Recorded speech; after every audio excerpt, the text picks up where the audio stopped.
هم تحبون تخلون هايلايتر او المؤشر هذه الالوان على الكتاب مالتكم او الملزمه مالتكم وانتم جاي تقرون؟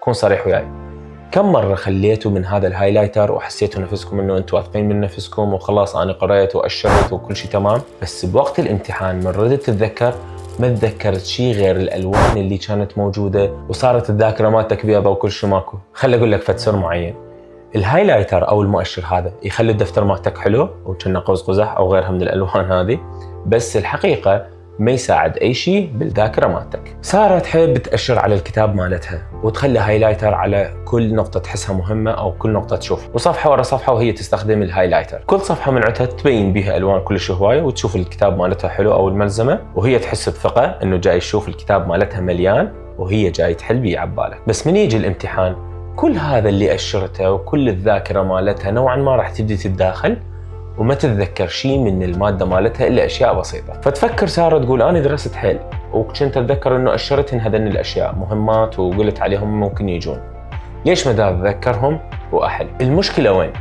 المشكلة الهايلايتر أو المؤشر هذا هو فعل سلبي تسويه انت، يعني انت نوعا ما جاي تضيع وقتك بدون ما تدرب دماغك على الماده اللي قدامك. عيونك راح تتحرك ويا الهايلايتر وايدك كذلك، بس الدماغ مالتك تقريبا واقف، ما جاي يستقبل معلومات جديده، ما جاي يحفظ اللي انت جاي تأشره اساسا. الدماغ يحتاج انه يبني علاقه قويه جدا بين المعلومات اللي جاي تدرسها وبين الحياه اللي انت بيها حتى يقدر يتذكرهن من تحتاجهن. فالتأشير والقراءة السريعة اللي بدون تركيز هذه اثنيناتهم هن عبارة عن أدوات سلبية بالدراسة، مجرد نوعا ما تضيع وقتك وتتذكر من عندها فقط أشياء بسيطة من اللي درست. فبالأبحاث الجديدة خلوها من أقل الأشياء تأثيرا بالدراسة. فالدماغ مالتنا يتذكر شنو خلق وشنو صنع من أفكار، شلون كنت أنت كرييتيف بيه، ما يتذكر شنو أشر. زين، شنو البديل عن هذا الهايلايتر أو عن هذه الطرق السلبية بالدراسة؟ ورا ما درست وحفظت المواضيع اللي عندك أنت،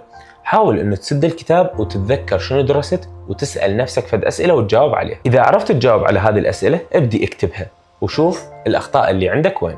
خلي تكون عندك مراجعات متقطعة، كل شوية راجع جزء معين، لا تراجع كل شيء مرة واحدة لأنه همين راح تنسى. وحاول انه تخلي نفسك تعيش أجواء الامتحان، سوي لنفسك امتحانات تشبه الامتحان الأخير اللي راح تمر به، يعني جهز لك ورقة وأسئلة اطبعها وحاول تحس نفسك انه انت اكو عليك مراقبين وجاوب. فبدال الهايلايتر استخدم القلم وحاول تختبر نفسك وتختبر الدماغ مالتك ايش قد يتذكر، هذا هواي افضل. فالمره الجايه من تحس نفسك انه تريد تاشر بالهايلايتر خلاص اترك الموضوع هذا، لان الدماغ ما يتذكر الهايلايتر من خليته على فد نقطه معينه، الدماغ يتذكر الجهد اللي انت خليته وطريقه الدراسه الذكيه اللي خليتها حتى تتذكر المعلومات اللي عندك.